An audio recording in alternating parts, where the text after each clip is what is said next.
Fala pessoal, ótimo dia aí para todos que estão nos assistindo, mais uma vez aqui no nosso podcast Vibração Esportiva, hoje com um convidado muito especial aí, muito meu amigo, né, Sensei José Luiz Lemanzuki Júnior, 6º grau aí do judô, o nosso Kodansha.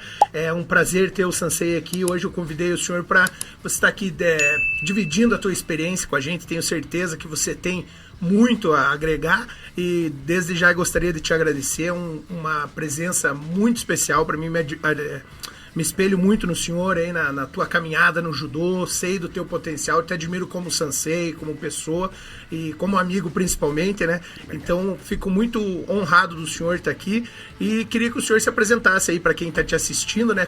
Pra galera para quem não te conhece, né, para quem já te conhece aqui do Paraná, Sensei Lemanzuki, uma referência, e para quem tá te ouvindo do outro lado do Brasil aí, para que o senhor se apresente pra galera te conhecer, Sensei, fica à vontade.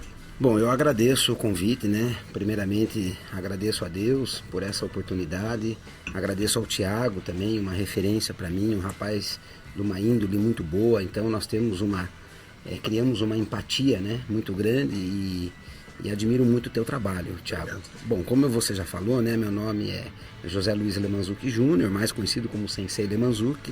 Eu sou Kodansha 6º Dan, tenho 52 anos e estou na caminhada do judô aí desde 1980, né? Então, comecei no judô com 8 anos de idade, por incentivo, né, do meu pai, mais uma escolha dedocrática do que democrática. Ele falou, filho, você vai pro judô.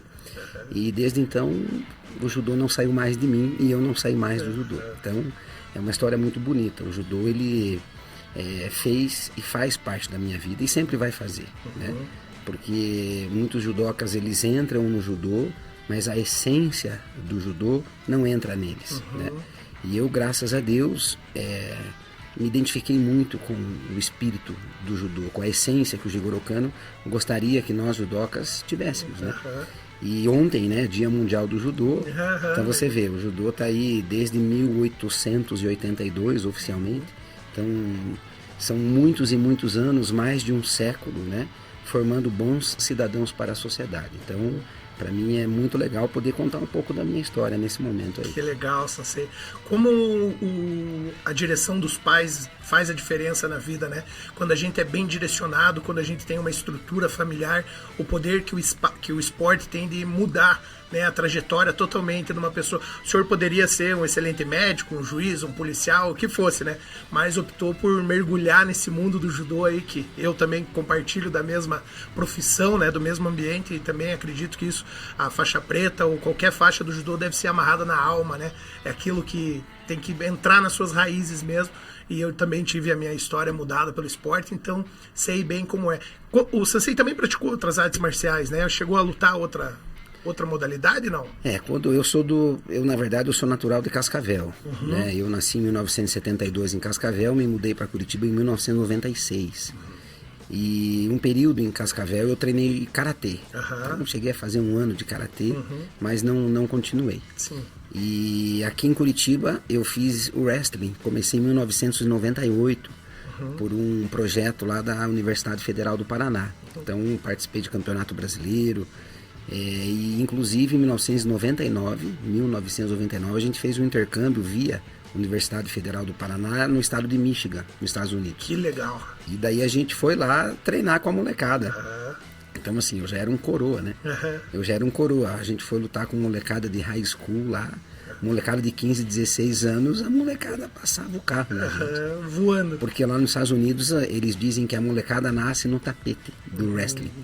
E aqui no Brasil a molecada, né, ou no Japão, a molecada nasce no tatame. Sim. E o Brasil tem esse viés de praticar o judô, né? Porque o judô, principalmente aqui em Curitiba, e a gente vê que em outras cidades e estados do Brasil, o judô está inserido no contexto escolar. Aquilo que o Jigoro Kano, ele queria na sua essência quando ele criou, né? Porque o forte do judô, ele é o aspecto educativo. A competição vem, claro que vem, naturalmente, mas é para poucos. Nem todos têm as características de ser um competidor. Porque para você ser um bom competidor, são vários os aspectos. Sim. Né? E nem todos conseguem, né, um bom rendimento ao ponto de se tornar um bom competidor, né? Então, mas o aspecto educativo é para todos. O aspecto educativo, todos os praticantes de judô têm acesso. Sim. E aqueles professores, aqueles sensei, né? Que eu estou falando sensei e não senseis, porque na língua japonesa não tem plural. Sim. Não existe plural na língua japonesa. Então você falar os senseis, está errado. Então eu aprendi isso também e a gente tenta ensinar os alunos, né? Claro. Ou quem a gente compartilha alguma coisa, né? Então os sensei que estão imbuídos, né, de continuar a ministrar suas aulas, forjados pelo aspecto educativo do judô, né, que o Jigoro Kano tanto enfatizava, eles certamente formarão bons cidadãos para o mundo, né? Que legal. E esses cidadãos, eles farão a diferença onde eles estiverem atuando, onde eles pisarem, eles vão fazer a diferença. Seja lá como advogados, médicos, dentistas, né? Como professores, né? A gente sabe as dificuldades de ser professor, né? De exercer esse ofício, mas a gente ama o que a gente faz. Eu sou apaixonado pelo que eu faço, né? Então eu prezo muito por isso, e às vezes passo até por chato. Pô, sensei, mas você está pegando o meu pé. Falei assim, mas é isso que vai fazer você se tornar uma boa pessoa. No futuro você vai me agradecer. Com né? certeza. Então a gente tenta seguir isso que o Jigoro Kano ensinou. E também a educação que a gente recebeu, né, Thiago? O que você falou é fundamental. Você ter uma família, né, especialmente o pai e a mãe, que conversem com você. Porque às vezes o pai, em função da sua rotina de trabalho, traz presente para o filho, né, leva para viajar, mas não está presente com o filho, o dia a dia, o olho no olho, como a gente está fazendo agora. Uma conversa de 5 minutos com o filho todo dia. Daí, filho, como é que foi na escola? Filha, como é que foi na escola? Como que você está? Você está com algum problema? Abra o teu coração para o pai, fala com a tua mãe, né? Eu acho que isso faz a grande diferença, e esse é o maior presente. Sim, né? Com certeza. E muitas vezes nas nossas aulas você deve ter passado por isso também. A criança está conversando com você, mas então tá bom, pai. Tchau, pai. Dá uma errada. Te chama de pai. Então, assim, as crianças criam um vínculo tão grande com a gente, e não só criança. Adolescentes, adultos, às vezes o adulto abre o coração para você de assuntos que você, caramba, Deus me ajuda aqui, o que eu vou falar agora? Né? Porque é uma grande responsabilidade. A partir do momento que a pessoa abre o coração dela para você, você tem uma grande responsabilidade. Você pode construir, né, uma vida nova para as pessoas, ou destruir tudo, né? Então a gente tem uma grande responsabilidade. Muito legal. Naquilo que a gente fala, né? E os pais, eles têm muita importância na formação do caráter do seu filho. Não é o professor da escola, o professor ajuda. Não é o sensei, né, que vai ajudar, o professor do futsal, o professor da natação. Nós, nesse contexto, a gente vai agregar, né? Mas a essência da educação são os exemplos dos pais, especialmente aquilo que os pais estão fazendo, né? Verdade. Então o pai fala para o filho, não fale palavrão. Mas daí o pai vai num estádio de futebol e fica falando palavrão. Meu Deus, é uma coisa absurda. A mãe fala, filho, não pode falar palavrão, tem que tratar as pessoas bem. Aí a mãe sai de carro e xinga alguém, buzina. Então, assim, né, os exemplos, eu acho que são aqueles que realmente educam, né? É verdade. Os exemplos educam, na verdade. Exatamente. Né? Aquilo que a gente fala, muitas vezes entra por um ouvido e sai pelo outro. Mas o que a gente faz, nós como pais, né? Eu tenho 2 filhos, uma filha de 22, um filho de 13. Então, o que a gente faz é muito importante.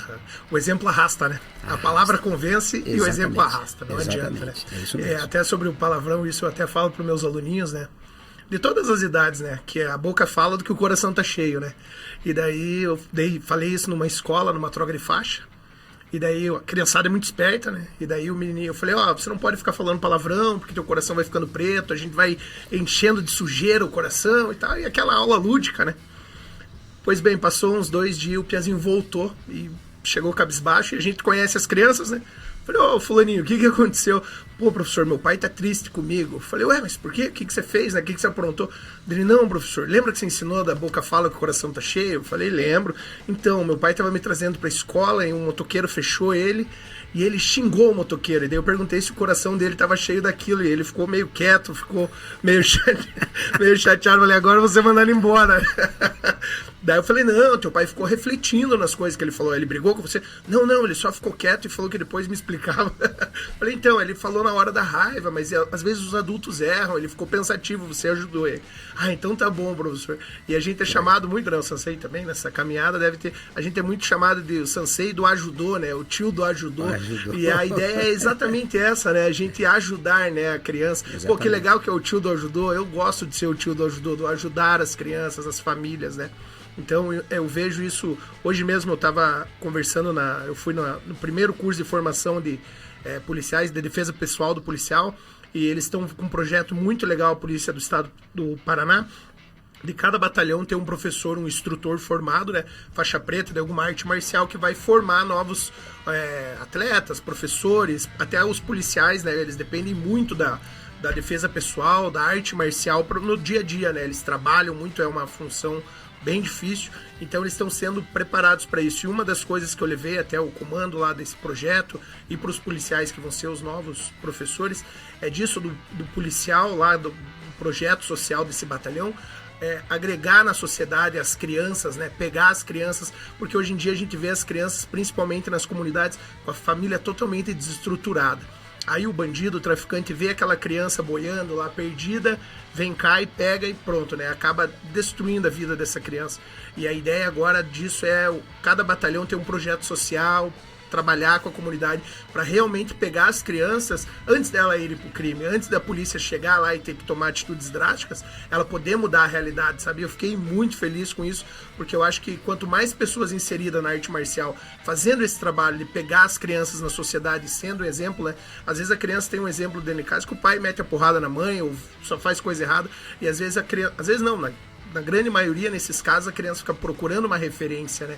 Pô, e por que não ser um policial? Por que não ser um faixa preta? Ser uma pessoa de um caráter, de uma índole boa, né? Conversei vários professores, vários instrutores que estavam ali, que vão ser os novos instrutores da polícia, ficaram muito felizes com a ideia e vão agregar isso no seu batalhão da área. Então, desde aqui de Curitiba, tá? Do Paraná inteiro, policiais lá de Mafra, de todos, divisa, né? Do Paraná.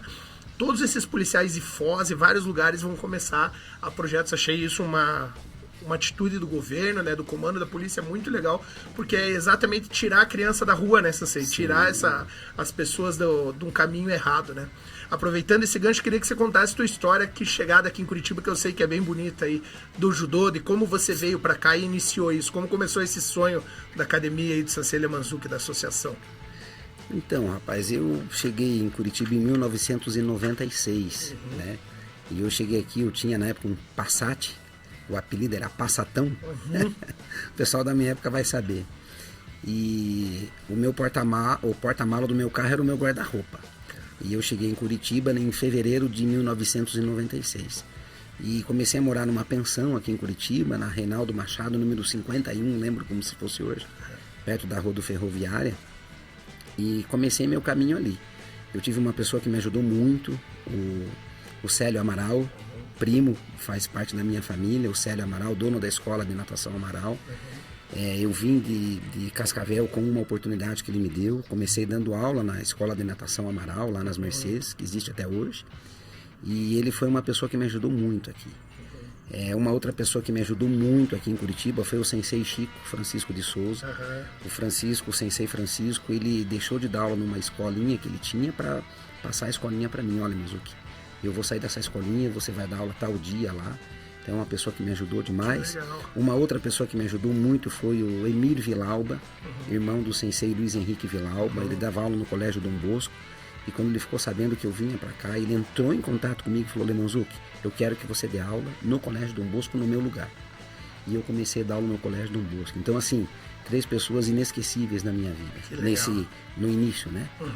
Aqui em Curitiba, em 1996. O Célio Amaral, que me deu a oportunidade de dar aula na academia dele, né? Na Escola de Natação Amaral.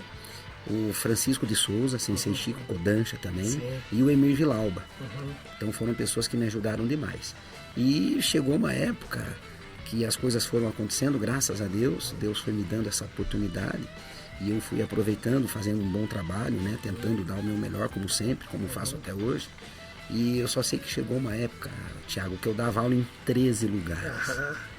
Se fosse hoje, seria fácil, né? Com o nível de GPS que a gente tem e tal. Mas antigamente eu sofri muito. O Posto Ipiranga me ajudou muito. Pergunta no Posto Ipiranga. O Posto Ipiranga me ajudou bastante. E assim, foi assim, sensacional. Foi sensacional. Porque em momentos que eu desanimava, hoje eu sei que foi Deus que me deu força, não me deixou parar, né? E o próprio espírito do judô, né? Ele, cara, caiu, levanta, continua, né? E isso sempre esteve dentro de mim, porque eu passei muitas dificuldades mesmo dentro da pensão, vi brigas que quase aconteceram, mortes dentro da pensão de briga, gente que morava lá e tal. E daí as coisas foram acontecendo, graças a Deus, daí eu fui evoluindo, daí eu fui selecionando os lugares que eu queria dar aula, mas eu sempre tive academia, eu sempre fui apaixonado por academia, né? Desde quando eu estava em Cascavel, eu comecei trabalhando com o meu sensei Renato, na Kaikan, então eu fui auxiliar dele, né? 1 ano mais ou menos. Daí, em 1994, eu assumi a academia do sensei João do Porão, lá de Cascavel, chamada Kodokan. E em 94 e 95, 1994 e 95, dei aula lá, nesses 2 anos. E me apaixonei por ter academia. Aí em 96, quando eu vim embora para Curitiba, eu comecei a dar aula dentro da Escola Natação Amaral. Eu tinha um espaço pequeno, daí graças a Deus o número de alunos foi crescendo. Aí eu aluguei uma antiga oficina mecânica na rua de trás da Escola Natação Amaral, na rua Desembargador Otávio do Amaral. E a gente acabou, né? Pessoas me ajudaram também. Eu fiz uma reforma ali e dei aula um tempo ali. Então foi mais ou menos do ano de 2000 a 2004. Né? Então eu fiquei de 1996 até 1999, comecinho do ano 2000, dentro da Escola de Natação Amaral. Aí no ano de 2000 eu aluguei esse barracão, fiz a reforma e fiquei até 2004. E daí em 2004 me mudei das Mercês para o AU, para o bairro AU, onde eu estou até hoje. Né? Então nesse endereço que eu estou hoje, no bairro AU, já são 20 anos. Que legal. Já fez 20 anos que eu estou ali naquele mesmo endereço. E foi uma dificuldade, porque no começo eu comecei a pagar, né? No começo, né? Eu pagava aluguel ali no meu endereço de hoje. Fiquei 2 anos pagando aluguel, daí em 2006, né, o dono do terreno, que foi uma pessoa que me ajudou muito nesse processo, não posso deixar de citar, o arquiteto Laércio Licheski, dei aula para ele. Que legal. E dava aula para os filhos dele no Colégio Dom Bosco. Daí os filhos dele gostaram de treinar, começaram a treinar comigo na academia. E ele foi uma pessoa que me ajudou muito na transição em 2004. Na minha saída das Mercês, no bairro Mercês, que eu tinha academia, para o bairro AU. Ele foi uma pessoa sensacional. Ele me ajudou demais. Porque esse terreno era dele. E ele me ajudou na reforma. Só sei que a gente se mudou na Páscoa de 2004, num fim de semana em 3 dias. Caramba! E a gente transportou tudo que eu tinha nas Mercês. Era pó de borracha? Pó de borracha. Pó de borracha. A gente pegou só quem já carregou um pó de borracha sabe como é que é. A gente pegou na época um caminhãozinho 608. A gente colocou uma lona na caçamba e jogava o pó de borracha ali. Então ficou pó de borracha a granel. Fechava a lona e transportava com esse caminhão, né? Das Mercês pro AU. Então aquele comecinho ali foi bem difícil. Foi bem difícil. Mas eu não deixei de lutar, né? Como um bom judoca, a gente continuou, né? Continuei lutando e Deus abençoou muito. E daí em 2006, o Laércio precisou vender o terreno. Ele falou, Júnior, né? Ele me chama de Júnior. Júnior, eu preciso vender esse terreno. Você tem a preferência. Rapaz, eu morava na Rua Chile, entre Brigadeiro Franco e Lamenha Lins ali. E eu morava num apartamento ali. E eu falei, meu Deus, o que eu vou fazer? E daí eu tinha o pai de um aluno, você vê como é importante a gente ter esses contatos, né? Eu tinha um pai de um aluno que trabalhava numa imobiliária, conversei com ele. Ele falou, não, sensei, vamos dar um jeito, você vai vender isso. Rapaz, com a graça de Deus, vendi em 1 semana. Eu vendi em 1 semana o apartamento. Só que daí eu ia morar onde? Do tatame. Aonde que eu ia morar? Então eu consegui vender o apartamento e consegui pagar metade do valor do terreno. E depois a outra metade eu fui pagando aos pouquinhos, né? E graças a Deus daí terminei de pagar o terreno depois de um tempo. Mas assim, interessante porque em 2006 eu tive que morar dentro da academia. Então a gente fez a minha mudança, né? Alguns alunos meus me ajudaram, outros amigos me ajudaram, mas todos no judô. E a gente fez a mudança da onde eu morava, no bairro Rebouças, ali, na Rua Chile, lá para o bairro A1 num fim de semana também. Cara. Então a gente começou no sábado de manhã, quando chegou no domingo, eu comecei a ver, meu Deus, geladeira no tatame, máquina de lavar no tatame, como é que eu vou fazer para levar isso lá para cima? Porque onde eu tenho a minha churrasqueira hoje, lá na academia, foi onde eu morei. Eu morei de 2006 a 2011 ali. Eu morei 5 anos ali. Num lugar um pouco maior do que essa sala aqui, né? E então assim, foi muita luta, né? Mas sempre Deus abençoando, né? Minha esposa junto comigo, me dando força, e ali firme. Ela já morava com você lá já? Foi morar comigo em 2006. Bem 2006, na transição. Exatamente. Porque a gente começou a namorar em 2004, né? Então nós estamos juntos há 20 anos. E 2006 daí ela foi morar comigo, a gente parceirona, faixa preta também. Começou a trilhar o nosso caminho daí realmente lado a lado, né? Que legal, cara. E já estamos aí há 20 anos e ela firme comigo. Que bonita história, que massa. Uma história muito legal mesmo, mas assim, sempre no judô eu passei por todas as fases, né? Eu fui competidor, ainda na parte de veterano, às vezes eu continuo competindo, né? Uma vez ou outra, pelo menos por ano, eu compito ainda na classe veterano. Que legal. Mas eu passei por todas as fases, competidor, passei por uma fase muito boa como competidor, fui árbitro, cheguei a ser árbitro nacional A, daí eu precisei optar entre continuar como árbitro para fazer aquela classificação internacional ou continuar como técnico, né? Que hoje o termo atual é treinador, né? E daí eu optei por ser treinador, né? Até pelo trabalho de base que a gente consegue fazer, por causa disso, né? Por a gente tentar fazer o melhor possível na base, então a gente fortalece muito os fundamentos, né? Dos judocas, e com o passar do tempo eles vão se destacando, alguns, né? A nível competitivo, né? E eu precisei optar por ser treinador para poder acompanhá-los. Né? Hoje, graças a Deus, eu tenho uma equipe que me ajuda muito, né? Eu tenho alguns sensei da academia que me ajudam, eu tenho alguns faixas pretas que me ajudam, né? Então eu não preciso estar presente em todas as competições.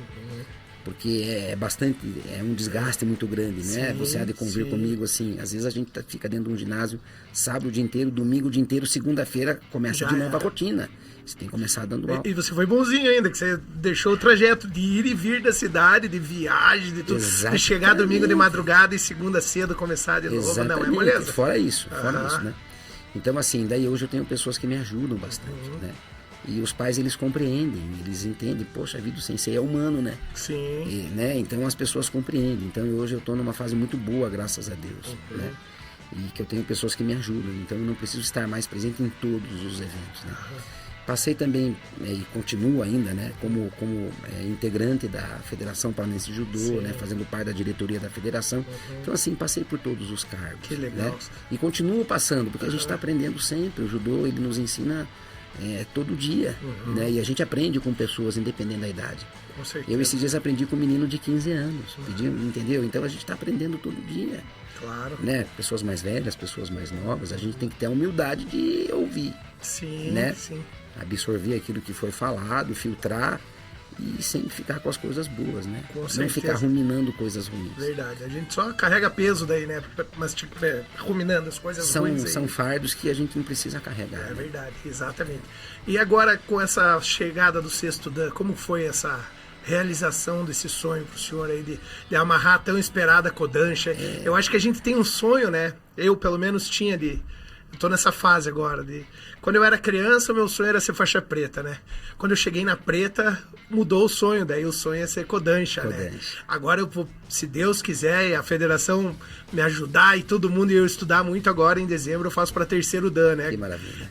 Tô muito feliz porque pra gente é uma maioridade no judô, né? O terceiro Dan, você assina os teus diplomas, as tuas coisas, então eu acredito que é um momento muito especial também na cadeira do judoca. Com certeza. Mas eu te confesso que eu tô fazendo isso já pensando no meu processo lá pra frente de Kodansha. Queria que você compartilhasse essa tua experiência, como é, né? essa troca tão bonita, tão especial, né, pro atleta. Às vezes quem tá de fora não entende muito bem, eu acho que o judô acaba na preta, né? Muitas pessoas falam, mas não acaba na preta? Falando, não, cara, preta a gente só perdeu os cabelos ainda. Começa, na preta começa. Então eu queria que você compartilhasse um pouco disso, Sansei. Como é pro senhor ser um dos codanchas aí da federação, do Paraná, né? Como é essa experiência pro senhor? Foi muito gratificante, né? E uma coisa eu falo para você, continue, não desista. Vai passar pro terceiro dan, certamente vai passar para Sandan, depois se dedica para passar pro quarto dan, Yondan, aí quinto dan, Godan, e daí vai depender de uma comissão chamada Comissão Nacional de Graduação, né? Comissão Nacional de Graus, que é da CBJ. Então tudo que você está fazendo agora vai se refletir lá na frente. Por isso que eu digo, não desanima, continua. Esse meu sexto dan era para ter chegado em 2022. 2022 era para ter chegado esse meu sexto dan, porque eu já tinha currículo, já tinha carência de tempo, né? Mas não chegou, né? Então eu falei, poxa, vou continuar. Eu vou continuar, não vou fazer nada diferente, vou ficar discutindo, brigando, porque vai chegar um momento, né? Deus já preparou isso para mim.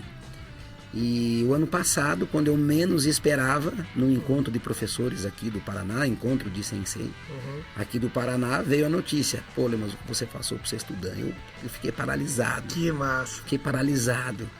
Aí algumas pessoas perguntaram, pô, mas você nem se emocionou, não chorou? Eu falei, cara, eu fiquei paralisado. Eu fui chorar depois, me emocionar depois com a minha família, né? Mas assim, é muito gratificante porque a sensação foi a mesma de quando eu passei em 1990 para faixa preta. Quando o meu sensei amarrou a minha faixa preta, rapaz, eu tinha 17, 18 anos, né? Em 1990 eu tinha 17 para 18 anos, 18 anos. E quando o meu sensei amarrou minha faixa preta, meu sensei Renato, cara, que emoção, que emoção. E agora no sexto dan, o ano passado, em agosto do ano passado, lá em Pindamonhangaba, São Paulo, o meu sensei Renato estava lá amarrando o meu sexto dan. Então ali o meu coração explodiu, assim. Foi muito legal, porque é uma conquista, né? É uma conquista. Uma vida inteira, né? Assim, em 1980, são 44 anos no judô, né? São 44 anos me dedicando ao judô. Competindo, arbitrando,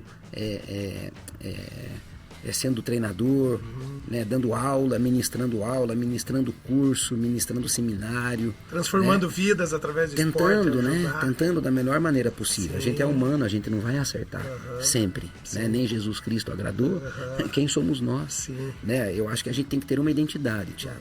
A gente tem que ter uma identidade. Eu não posso ser uma pessoa diferente para fulano, daí uma outra pessoa para ciclano, para Beltrano. Não. Eu tenho que ser o Lemanzuki. A minha essência é essa. Sim. Melhorar, a gente tem que estar sempre disposto a melhorar. Né? A gente tem que estar sempre pronto a ouvir pessoas. Né? E filtrar, como eu falei anteriormente, filtrar aquilo que vai ser bom, que vai agregar. O que não vai agregar, o que vai ser fardo, cara, joga fora. Não fica carregando isso, não precisa. Sim. É um fardo desnecessário. Né? Mas o que a gente puder aprender, a gente vai aprender com criancinha. Sim. E com idoso, e com gente da nossa idade. Né? Então eu acho que a gente tem que estar disposto a aprender e sempre dar o nosso melhor. A gente nunca vai acertar 100%. Verdade. Mas a gente pode dar o nosso melhor. É o que eu falo para meus competidores. Eu falo, ganhar, vocês não vão ganhar sempre. Mas vocês podem dar o melhor de vocês. A vitória, você não sabe se vai acontecer. Tem 30 atletas no seu peso. Só um vai ser campeão. O funil é muito estreitinho, a boca do funil ali é muito estreitinho.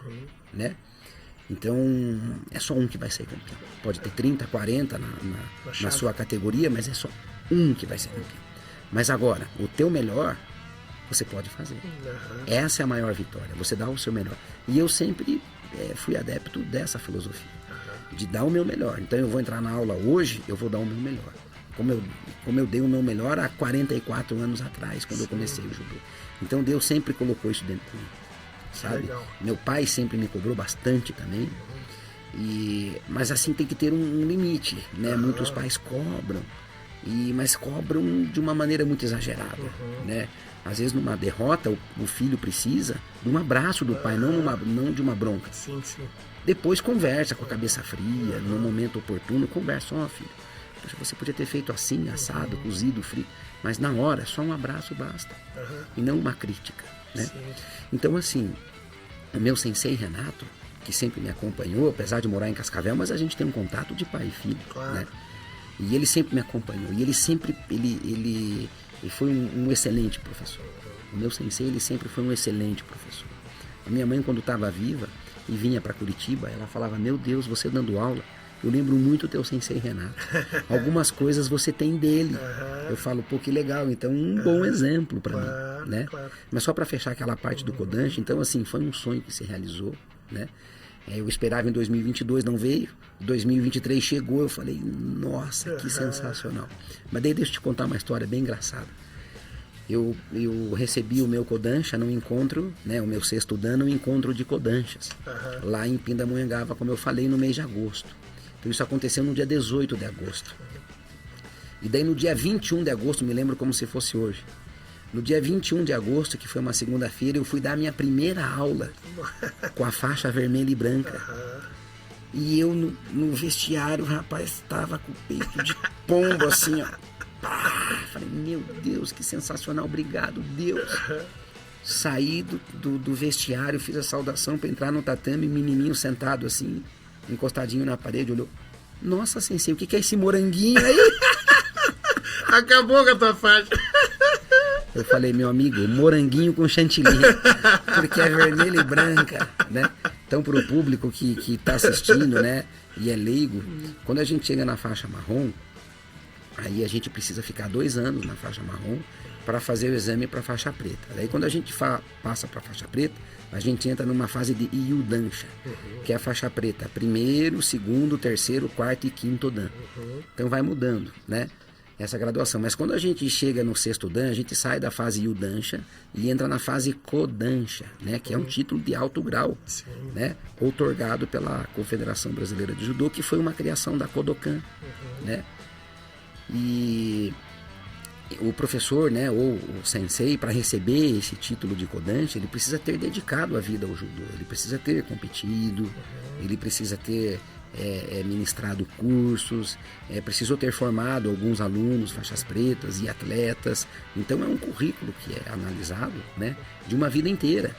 É como se você prestasse o serviço para o judô.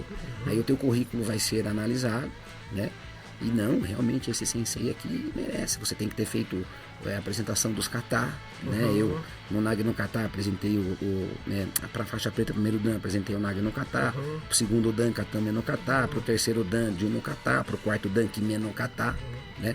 Pro 5º Dan acabei recebendo o 5º Dan por serviços prestados já ao judô, então não precisei demonstrar nenhum kata. E pro 6º Dan daí através dessa análise do meu currículo pela Comissão Nacional de Grau, daí eles me outorgaram o 6º Dan. Então assim, é uma nova fase, né? E assim, Thiago, já fez 1 ano, né, que eu estou usando o 6º Dan. É incrível, eu dou aula todo dia, né?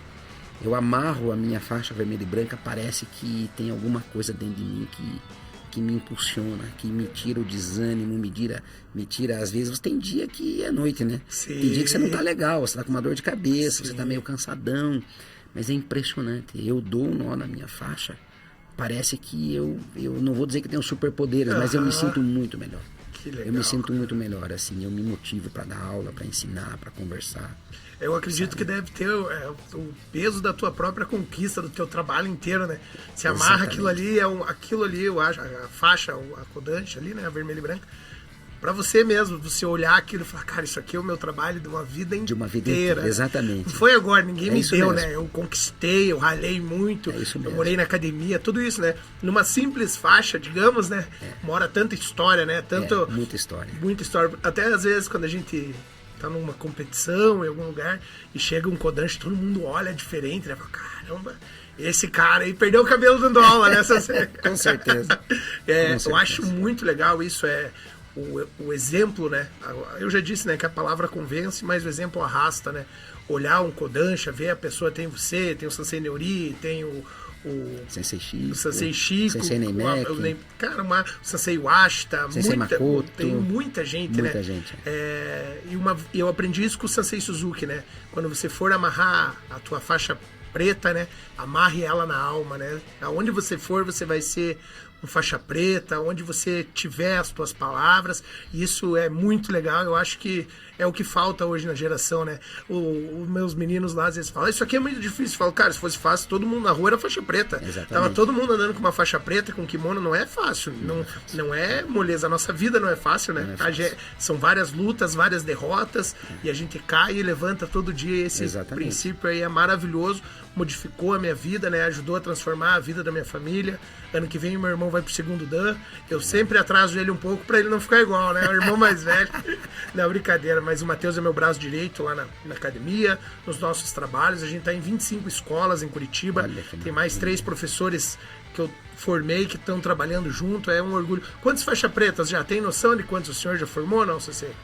Sabe, fazendo o levantamento, já eu tenho quase 40 faixas pretas já formadas. Que legal, CC. Assim, é muita gente, graças ao bom Deus. Que legal. Todo ano você vê, agora no exame de dança que você vai fazer pro terceiro Dan, eu tenho 10 candidatos. Que legal. Eu tenho 7 candidatos à faixa preta primeiro Dan, 2 candidatos à faixa preta segundo Dan e 1 candidato a Sandan, e que é o terceiro Dan. O Arthur e eu, a gente se persegue, sabia? A gente pegou a preta junto, né? Que legal. Eu e ele. E ele tirou a primeira maior nota do Paraná e eu a segunda. Lembro como se fosse hoje, Arthur. Tirei a 94. Que bacana. E ele fez pro segundo e eu também. E agora a gente vai fazer junto. E ele ganhou agora do Catar, né? Aconteceu o campeonato paranaense de Catar e eu fiquei muito feliz porque a nossa academia, né, o Judô Lemanzuki participou com 9 duplas, né? E o próprio Arthur, né, o Arthur e o Sensei Furlan, eles foram campeões na apresentação do Juno Kata. Que legal. Eles foram campeões paranaenses do Juno Kata. Então, assim, pra mim é uma alegria, né? Eu sou muito realizado no meu trabalho, sabe, muito Thiago? Legal. Porque eu consegui boas atuações como árbitro, né? Eu obtive bons resultados com competidores, né? Colocando atletas, né? Inclusive em campeonato mundial, sub-18, né? Então eu sou uma pessoa muito realizada, né? Eu como competidor sou muito realizado. Tenho um sonho ainda, né?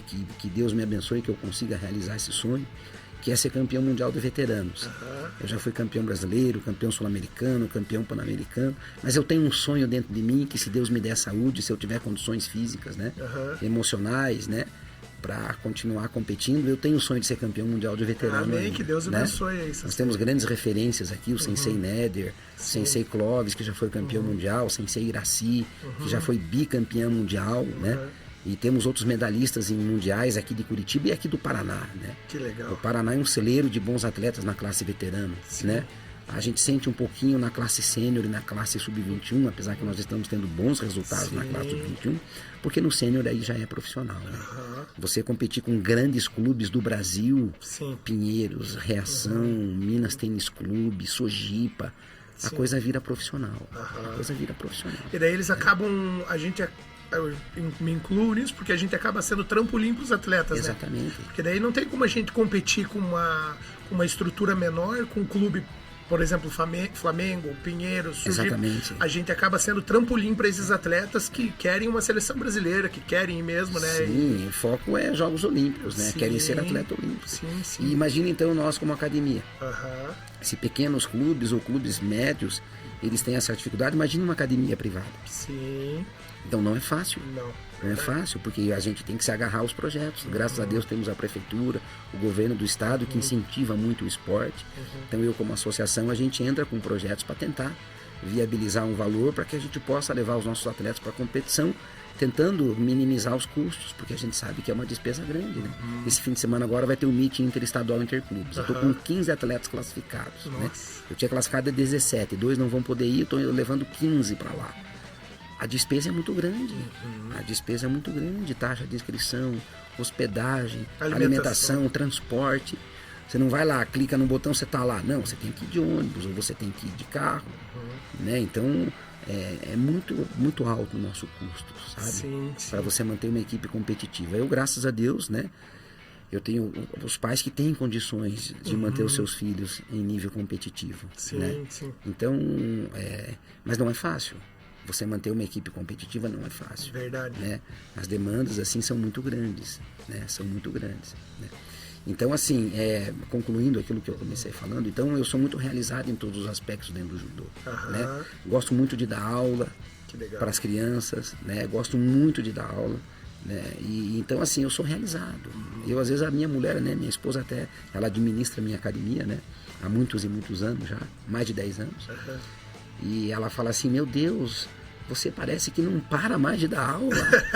O horário é 1 hora, você dá mais de 1 hora. Será que você, parece que você quer ficar dando aula direto? Eu falei: se eu pudesse, eu gostaria ficar dando aula direto, sabe, sem parada, sim. Né?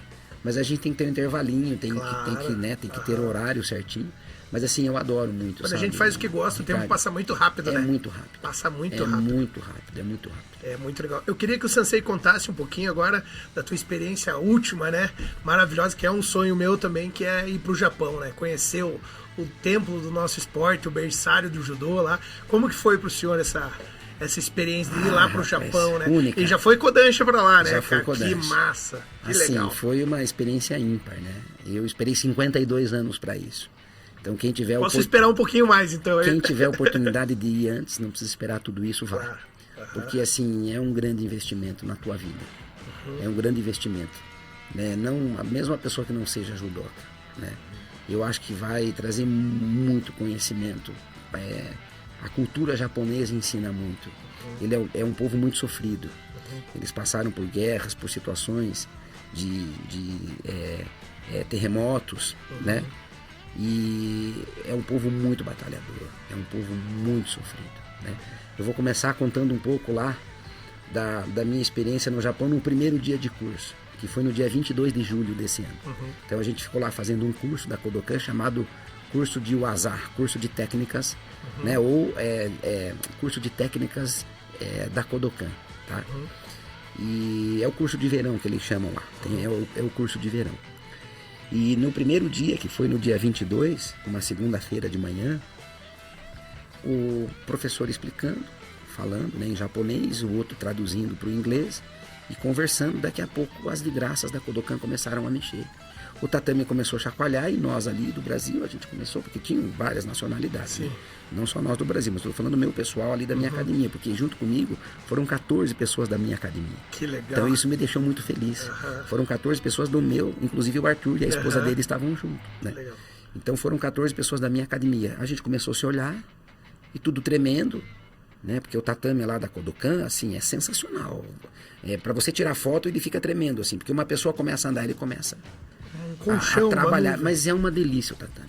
A única coisa ruim, porque eles tinham trocado o tatame, todas as peças de tatame 2x1, no mês de abril. Maio, junho, julho. Então só 3 meses de uso, não tava uma lixa. Nossa. Aquilo tava uma lixa, todo mundo se raspou e ralou, porque tava muito áspero ainda o tatame. Mas assim, a base do tatame, a suspensão do tatame, sensacional. Sensacional. A pessoa andava lá na ponta, chacoalhava aqui na outra ponta, para você tirar foto, você não conseguia equilibrar. Mas enfim, eu olhei para trás, o meu pessoal começou a se olhar, não tinha ninguém em pé, e o sensei lá na frente continuou falando como se nada tivesse acontecido. Depois a gente foi descobrir, deu um pequeno terremoto. Começou a tremer tudo. Caramba. Então para eles lá é normal, eles estão acostumados, até eles nem ligam. E a gente começou a se olhar: meu Deus, se eu morrer hoje, vou morrer feliz dentro da Kodokan. Morreu, mas morreu feliz. Então, assim, valeu muito a pena. Foram quase 20 dias, né? Eu fui pro Japão no dia 10 de julho e voltei no dia 30 de julho. Então, praticamente, tirando as viagens, né? Foram quase 20 dias, assim. E foi sensacional. Foi um divisor de águas na minha vida. É um povo que cumpre regras. É um povo que sabe ouvir, sabe? Pra você ter uma ideia. Tóquio, o tamanho que é Tóquio, você vê poucos carros pelo tamanho de Tóquio. Então tem trem por baixo da terra, trem em cima da terra e acima da terra. Nossa. Então assim, a linha de metrô deles é um negócio absurdo, é uma coisa assim que é inexplicável. Aí você vai chegar, tá marcado para você sair 15h06. Se você chegar 15h06, você já perdeu o metrô. Você tem que chegar antes. 15h06 é horário de saída, não horário de chegada. Então você tem que chegar 15 horas, no máximo. Espera lá 5, 6 minutinhos, entra no metrô. Essa é uma coisa que me chamou muito a atenção para entrar no metrô. Ninguém entra, até que todos saiam. Então a porta do metrô está aqui. Aí as pessoas que estão esperando fazem uma fila na lateral, na porta do metrô. Enquanto a última pessoa não sair do metrô, ninguém entra. Tem um pessoal que respeita a regra. Não precisa ninguém com um pedaço de pau lá para proibir nada. Respeita a regra. E assim, não tem cesto de lixo lá. Não tem cestinha de lixo, lixeira pra gente jogar as coisas. Cada um que produz seu lixo leva o seu lixo para casa e faz o descarte correto. Porque chegou uma época, pelo menos em Tóquio foi assim. Chegou uma época em Tóquio que começaram a colocar bombas dentro das lixeiras lá. Nossa. Então foi uma iniciativa da prefeitura de tirar as lixeiras. Uhum. Então você vai tomar uma garrafinha d'água, você produziu esse lixo, você leva o teu lixo embora. Então todo mundo com sacolinha, levando uma sacolinha com o lixo que produziu. Que legal. Né? E daí volta para casa e daí faz o descarte correto. Né? Então assim, foi muito legal. Então além desse choque cultural, né, você vê, eu fiquei quase 20 dias lá, escutei uma buzina. Escutei uma buzina no trânsito, uma buzina. Caramba. Hoje, para chegar aqui, eu escutei, cara, perdi as contas. Fora os palavrões. A gente até fecha o vidro, né? Você fecha o vidro para se estressar menos, né? E assim, então, assim, me chamou muita atenção. Então, um choque cultural, respeito, disciplina. Você comprou alguma coisa que custou, falando em real, né? Custou R$35,02. Pois você tem que pagar os 2 centavos. Não tem jeitinho. Vamos arredondar. Não, 2 centavos, tem que pagar. E se você tem que receber 1 centavo de troco, eles dão 1 centavo de troco. Então, assim, muito corretos. Muito corretos. E falando do curso da Kodokan, cara, foi sensacional, né? Eu participei no curso lá, esse curso de Waza, né? Esse curso de verão da Kodokan, do dia 22 ao dia 26. Então, o curso começava das 9h30 até meio-dia e das 14h30, das 14 até as 16h30. Então, na minha cabeça, puxa vida, a gente vai passar pelas 100 técnicas oficiais da Kodokan, que são catalogadas hoje como oficiais, né? Sim. 68 técnicas de projeção e 32 técnicas de domínio no solo. Eu falei, a gente vai treinar todas elas, em uma semana vai ser show. A gente não passou, assim, a gente trabalhou efetivamente 6 técnicas. O resto foi fundamento. O Ticome, maneira correta de fazer o Ticome, muito o Kemi, ele se preocupa muito com o Kemi, domínio corporal, exercícios com o peso do próprio corpo. Então, assim, foi muito legal, sabe? A parte de fundamentos. Que legal. A parte de fundamentos, né? Mas assim, foi gente do mundo inteiro. Tinha gente da Bulgária, tinha gente da Coreia, tinha gente da China, tinha gente da Itália, tinha gente da Espanha. Então é um curso de verão aberto para o mundo inteiro. Que legal. Então várias nacionalidades estavam Você lá. vê como o nosso esporte está em todos os países aí, em todo lugar do mundo tem um judoca por aí. Sim, né? Oficialmente pela ONU, se a gente for ver, são, se não me engano, catalogados 190 países, alguma coisa assim, pela ONU. Mas pelo COI, Comitê Olímpico Internacional, são mais de 200 países, porque tem alguns territórios que não são oficialmente considerados como países, mas o COI absorveu esses territórios e no judô são mais de 200 países cadastrados no COI, Comitê Olímpico Internacional do judô. Então assim, cara, o judô está no mundo inteiro. O judô está no mundo inteiro. É uma coisa absurda. Aí as pessoas perguntam, mas puxa, a vida tem a ver com a competição? Sim, claro que tem a ver com a competição, mas começou pelo aspecto educativo. Às vezes um pai colocando o seu filho no judô pela disciplina. Opa, vou colocar no judô por causa da disciplina. Né? Vou colocar no judô por causa da disciplina. Vai ser legal, né? Algumas pessoas, elas comentam, poxa, sensei, mas a gente não vê tanto a capoeira dentro da escola, o karatê, o jiu-jitsu, né? A gente não vê o taekwondo muitas vezes na escola, em algumas escolas tem. Mas o que na minha opinião, né, de sensei aí, eu sou sensei desde 1994, então são 30 anos lecionando judô, né? Então eu tenho uma opinião sobre isso. O judô, você consegue adaptar a luta de uma forma menos traumática para o aluno, né? O jiu-jitsu é sensacional, já pratiquei jiu-jitsu também, esqueci de falar anteriormente, já pratiquei jiu-jitsu, né, com meu amigo Schubert, grande amigão Schubert, né, com o sensei Schubert, faixa preta de judô, faixa preta de jiu-jitsu, né? 3º, 4º grau de jiu, acho que é quinto, se não me engano, quinto. Legal. Esse um cara sensacional, né? Ele trabalha o jiu-jitsu de uma maneira sensacional. E como vários, né, sensei de jiu-jitsu trabalham hoje o jiu-jitsu de uma maneira educativa, de uma maneira fora de série, né? Mas o que acontece na minha concepção? O jiu-jitsu trabalha mais com o estrangulamento e com a chave de braço. Como que você vai colocar na escola uma atividade que vai fazer estrangulamento e chave de braço? Como é que a criança vai ter o limite para segurar a puxada, para estrangular a puxada do braço, para fazer chave? Então eu acho que isso também é um fator determinante, né? O karatê e o taekwondo tem um soco. Como é que você vai controlar o soco e tirar? Não tem, vai acertar uma criancinha de 7, 8 anos, né? A capoeira, né? Muitas vezes pelos apelidos também da capoeira. Olha lá o careca, o gordinho, né? Então, na capoeira é natural essa linguagem. Mas tem o aspecto do chute. Como é que vai controlar o chute? Né? Então, e o judô, a gente consegue adaptar. A gente faz uma luta, faz jogos de oposição. Qualquer modalidade pode fazer. Mas esses jogos de oposição que você segura, é tudo a ver com o judô, né? Sim. É tudo a ver com o judô. Então, assim, o judô, ele está muito presente nas escolas.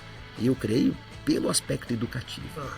Pelo aspecto educativo. Então, a partir do aspecto educativo, aí algumas pessoas se destacam e vão para o viés da competição. Então, o judô está em 200 países, mais de 200 países, né, filiados ao COI. O judô em 200 países filiados ao COI, Comitê Olímpico Internacional, é porque tem alguma coisa diferente nesse judô, né? Há tantos anos, né? Tem alguma coisa diferente nesse judô. E as competições de judô, a gente nunca vai ser 100%. A gente sempre tem pontos a melhorar, né? A nossa federação é uma batalhadora agora, né? Na pessoa do Sensei Elder aí, o Kusumoto sempre assessorando, né? E também na gestão de eventos, nunca vai ser 100%, mas a federação está chegando num nível especial, né? De organização, de promoção de eventos, né? Para quem está desde o começo lá nessa, para quem está há muitos anos, consegue acompanhar o quanto a Federação Paranaense evoluiu demais. Eu comecei como criança, né? Então eu lembro bastante assim de certas dificuldades e hoje vejo a diferença que tem se tornado o judô no Paraná, muito legal. O investimento em atleta, várias outras quesitos, né? A gente vê que realmente a federação está evoluindo muito. Ao ponto da Confederação Brasileira de Judô trazer várias competições nacionais aqui para o Paraná, aqui para Curitiba. Sim. Então, há quantos anos nós estamos promovendo o Brasileiro Final Sub-3, Sub-15? Né? Taça Brasil Sub-21. Então, assim, a Confederação Brasileira enxergou isso também. Que legal. O nosso nível de organização, as condições, né? Para se realizar um evento, né? Então eu acho que a federação está caminhando a passos largos assim para melhorar ainda mais, sabe? E assim, a padronização do nosso esporte, né? Você vê os árbitros de terno, bem alinhados, né? Falando a mesma linguagem, nunca vai agradar. Sempre vai ter confusão. Né? A parte que ganhou tá tudo bem, mas a parte que perdeu sempre vai reclamar. Foi culpa do árbitro. Mas os nossos árbitros, eles falam a mesma língua. Existe uma padronização a nível internacional. Videocâmera, para quem não acompanha, né? Com qualquer resultado que o professor tenha dúvida aí, né? Que a arbitragem tenha dúvida, vai ser buscado nas câmeras, né? Vai ser tudo muito legal. Esse ano agora, as competições no Paraná estão utilizando 2 câmeras. Uma câmera, né? Aqui na frente do árbitro, na frente da área, né? Na frente do árbitro central, e uma câmera atrás do árbitro central. Então tem 2 visões. Então os árbitros de mesa, na polêmica, pede o VAR lá, né? Pede o VAR. E daí faz análise por 2 ângulos, né? E mais o ângulo do árbitro central. Então, assim, eu acho que a tendência é melhorar cada vez mais. A gente torce por isso. Claro, né? Com certeza. Porque eu torço pelo meu esporte, né? Claro. Eu torço pelo meu esporte. O judô tá indo bem, eu tô indo bem. Né? Assim, os resultados nos Jogos Olímpicos do judô foi uma coisa sensacional. Aquela medalha de ouro da Beatriz, uma menina carismática. E ajudou, né? O judô, a personalidade dela ajudou, porque é uma menina carismática, simpática, um sorriso lindo. Então, aquilo chama atenção. Né? Então, assim, depois dos Jogos Olímpicos, o número de matrículas da minha academia aumentou. Sim, nas minhas escolas também aumentou. Era gente ligando, mas o judô feminino. O judô feminino, muitas mulheres procuraram as aulas, né? E continuaram, porque às vezes é só aquela febre inicial, né? Aquele calor do momento, por causa do resultado do judô, uma mulher, medalha de ouro, daí as mulheres começam a fazer. Mas assim, as mulheres que começaram na época dos Jogos Olímpicos estão continuando. Que legal. Inclusive 2 ou 3 eu já fiz exame de faixa. Que bacana. Que é justamente o resultado dos Jogos Olímpicos. Né? Então o nosso judô, ele é o carro-chefe hoje do COB, né? Do Comitê Olímpico Brasileiro, né? Com o maior número de medalhas conquistadas. Que legal. Então o judô, ele é o número 1 hoje no Brasil. O Brasil hoje é o país do judô.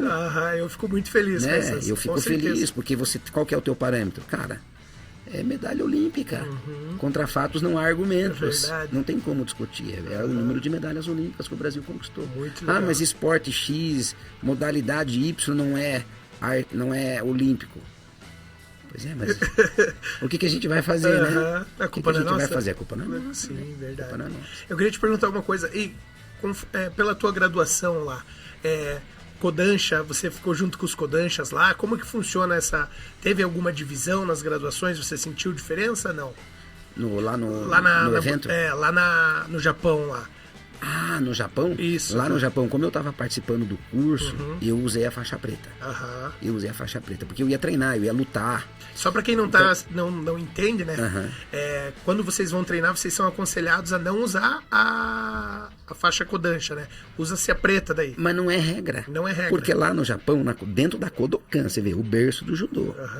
Dentro da Kodokan, os faixas vermelha e branca lá do Japão treinando, fazendo orandori, lutando com a molecada. Mas assim, no meu íntimo, eu acho que, até pelo significado de Kodansha, um título de alto grau outorgado para professores que se dedicaram ao judô, né? Eu acho que eu não posso misturar com a luta. Tem que ser a faixa especial para você ministrar as suas aulas, para você ministrar os seus cursos, né? Ministrar as palestras, né? Agora, para lutar, cara, tem que pôr a faixa preta. Então, dentro de mim, isso já está definido, né? Mas lá eu vi muita gente lutando com a faixa vermelha e branca. E assim, não ficou legal de ver. Na minha visão, na visão do Lemanzuki, não ficou legal de ver. Não ficou legal. Porque eu acho que a vermelha e branca é um nível que você chegou, não que você é superior aos outros. Não, você não é superior a ninguém, pelo contrário. A gente tem que se tornar inferior aos outros, né? Servindo. Claro. Mas a graduação é acima. A graduação é superior do que a faixa preta. Isso não sou eu que estou dizendo, isso está no regulamento, é um fato. Mas a gente tem que estar inferior às pessoas, porque a gente tem que estar ali pronto para servir, né? Mas assim, na minha visão não ficou legal. O faixa vermelha e branca lutando, fazendo orandori, como se estivesse numa competição. Pô, não ficou legal, ficou estranho. E isso só fortaleceu isso que eu tenho dentro de mim. Que legal. Entendeu? Então, assim, a nível de Kodokan, isso não é uma regra. Não pode participar de Irandori, né, com a faixa vermelha e branca. Agora, o que é uma regra internacional, que você não pode participar de Shiai. Shiai é a luta de competição, Orandori é o treino livre, ele que você faz na tua academia, né, a luta e tal. Agora, no Shiai, você não pode participar com a vermelha e branca. Você não pode lutar com a vermelha e branca. Isso é uma regra internacional. Né? Mas lá dentro da Kodokan, os faixas vermelha e branca lutando. Com a molecada. Que legal. Né? Então, assim, daí o que eu fiz? Na hora de tirar foto, quando acabava, né? Acabava uma sessão de treino, daí algumas vezes eu tirei foto com a minha Kodansha, com o meu pessoal ali, com pessoas ali do Brasil que estavam participando do curso. Mas treinar mesmo, treinar só com a faixa preta. Que legal. A gente teve uma grande alegria de ter um árbitro brasileiro nessas Olimpíadas e foi considerado um dos melhores árbitros da Olimpíada. Ele se destacou, o André Mariano. E a gente teve curso com o Sansei André aqui e ele me falou a mesma coisa que você, sabe? Eu perguntei pra ele, Sansei, como que é, né? Dele, não, Thiago, eu só uso a minha faixa, minha Kodansha para apresentação. Ele postou um vídeo, daí a gente perguntou por que ele estava de preta naquele momento, né? E ele explicou a mesma coisa, que para ele é algo muito especial. Exatamente. Né? O Sansei André Mariano teve aqui com a gente, né? Para você ver o nível da federação, né?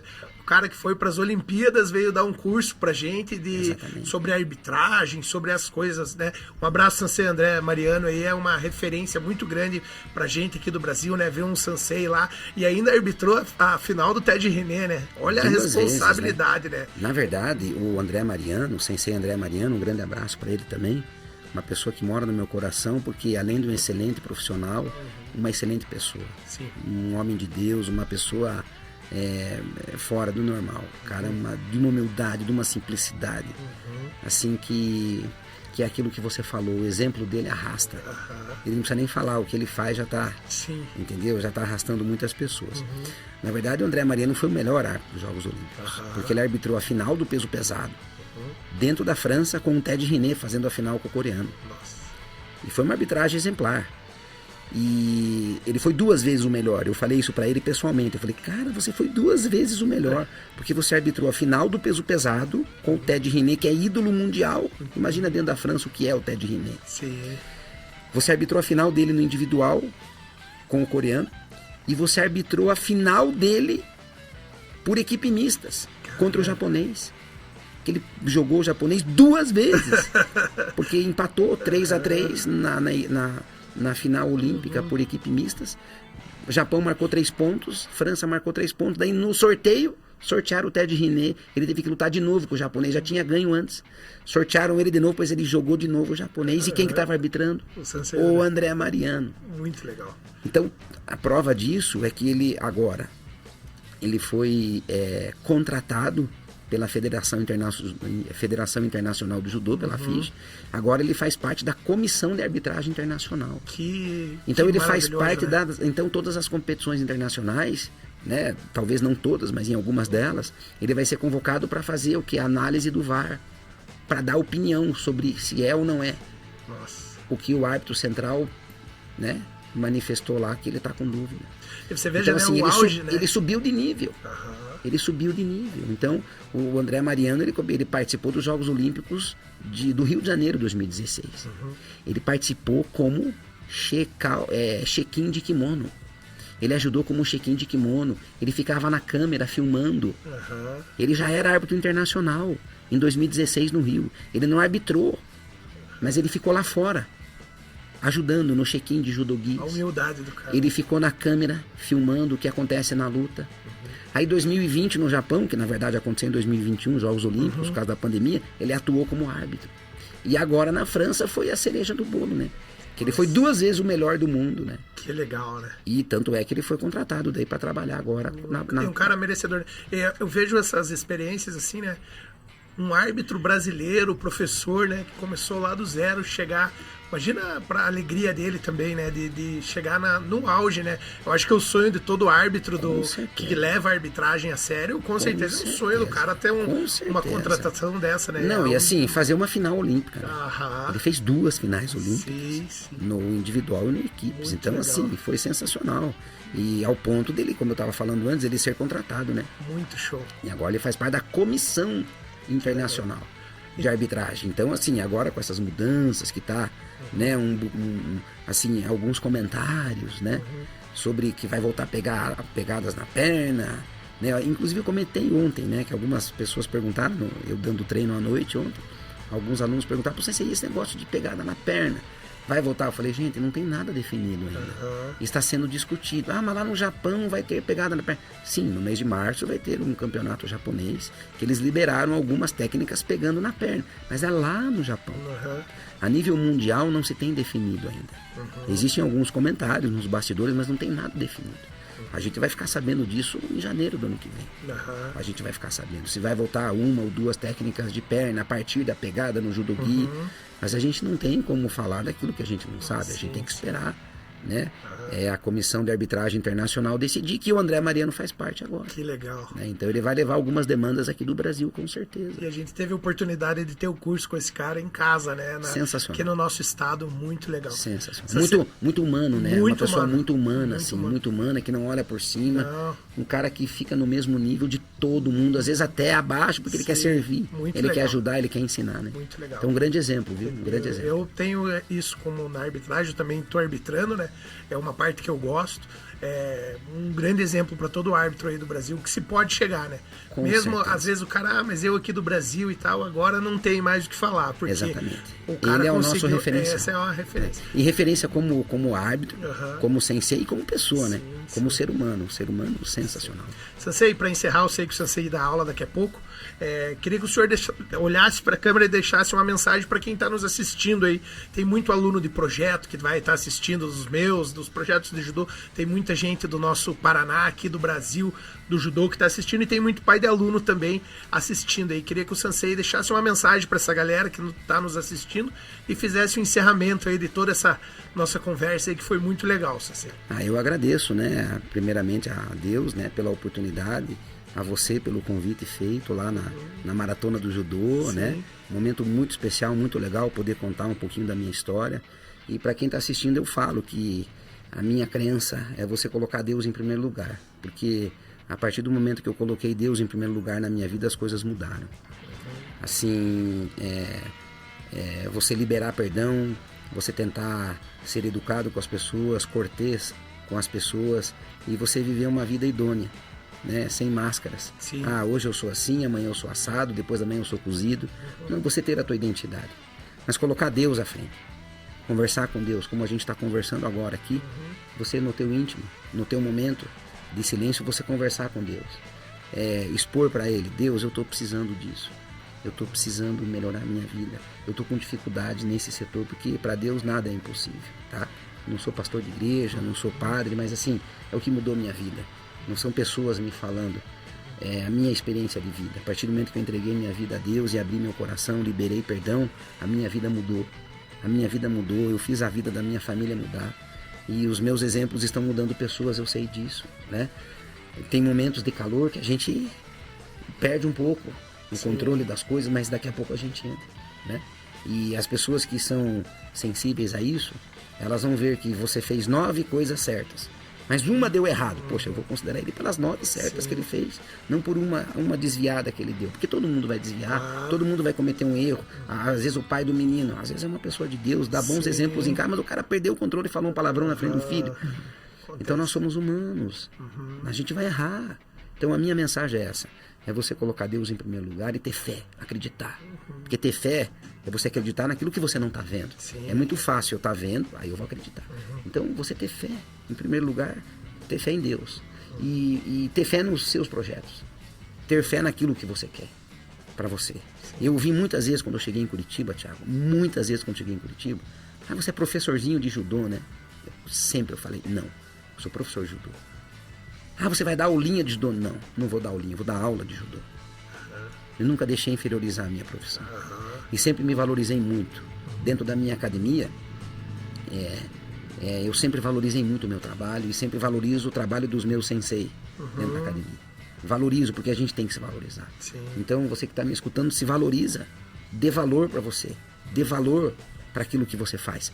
Mas faça o teu melhor. Não adianta você querer que valorizem o teu trabalho se você não está fazendo o teu melhor. Sim. Faça o teu melhor, porque Deus abençoa quando você faz o teu melhor.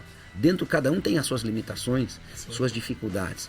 Mas se você fizer o teu melhor vai superar as suas dificuldades. Então é o que eu falo para minha molecada na academia. Eu falo assim, a tua vontade vai superar a tua dificuldade. Agora, se você tem preguiça, tá bom assim, né? Então eu acho que a tua vontade vai superar a tua dificuldade.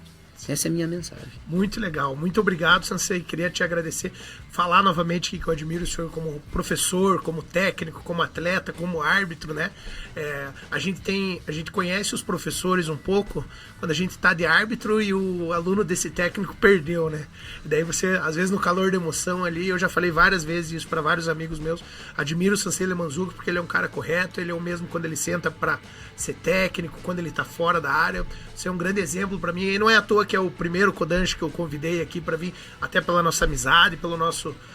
A gente sempre bate papo, troca figurinha aí. Eu sempre aprendi a tentar conversar com quem eu admiro, né? Admiro muito o Sensei.